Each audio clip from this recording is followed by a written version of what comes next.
ఆ కాకిని తోలమ్మా.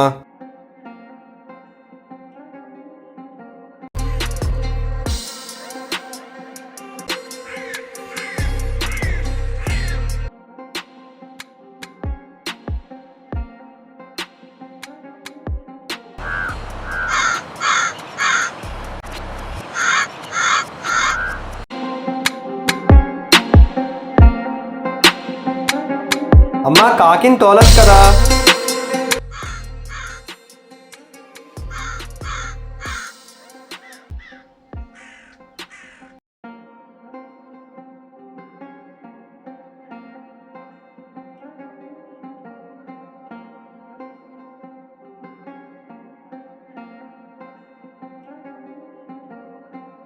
బాబు బాబు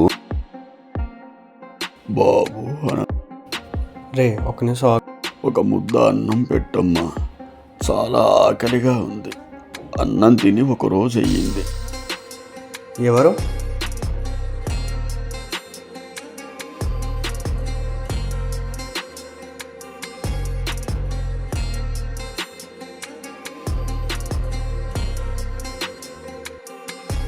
ఎవరు లేరేంటి?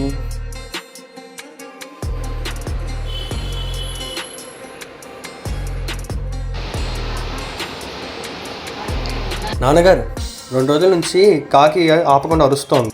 ఎవరో పిలుస్తున్నట్టుంది కానీ ఎవరు ఉండట్లేదు. చెబుతా పద.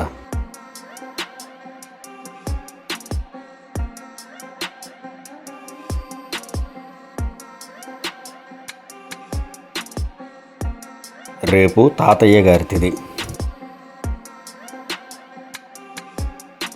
అలా వాయిస్ రూపంలో వచ్చి గుర్తు చేస్తూ ఉంటారు. వాయసం అంటే కాకి అని అర్థం.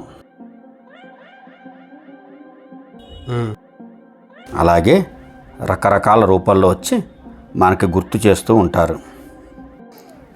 మనకి సంవత్సరం పూర్తయితే వాళ్ళకి ఒకరోజు పూర్తయినట్టు.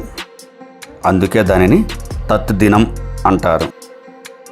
అవునా? మన భారతదేశం మట్టిలో, నీటిలో, గాలిలో, ప్రతి అణువులో, ప్రతి రేణువులో ఎన్నో విలువలు, విశ్వాసాలు, పద్ధతులు, సంస్కృతి సాంప్రదాయాలు ఇమిడి ఉన్నాయి.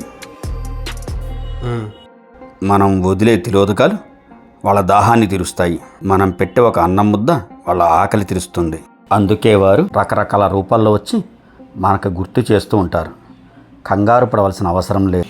మాతృ కార్యక్రమాలు, పితృ కార్యక్రమాలు సరిగా చేస్తేనే మన వంశానికి, రాబోయే తరాలకి చాలా మంచిది.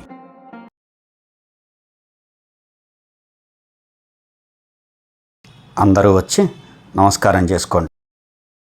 తాతయ్య ఆశీస్సులు తీసుకోండి. చనిపోయిన పెద్దలకు కార్యక్రమాన్ని నిర్వహించే తిథిని తత్తుదినము, తద్దినము, ఆబ్దీకము అంటారు. మరికొందరు ఆ తిథులను, నెలలను గుర్తుంచుకోలేరు. కావున వారు దసరా నవరాత్రులకు ముందుగా వచ్చే అమావాస్యను పెద్దల అమావాస్యగా, వారి పెద్దలకు ఇష్టమైన రోజున అన్నదానాలు, వస్త్రదానాలు చేసి వారిని సంతృప్తిపరుస్తారు. అప్పుడే వారి ఆత్మకు శాంతి, సద్గతి చేకూరుతుంది.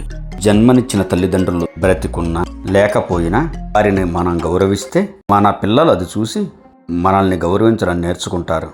మనం ఇదే భావితరాలకు ఇచ్చే అమూల్యమైన సంపద.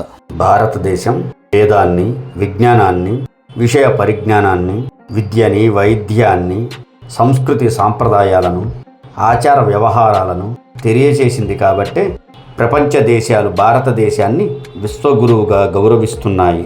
ప్రపంచమే మన సంస్కృతి సాంప్రదాయాలకు శిరస్సు వంచి నమస్కరిస్తోంది.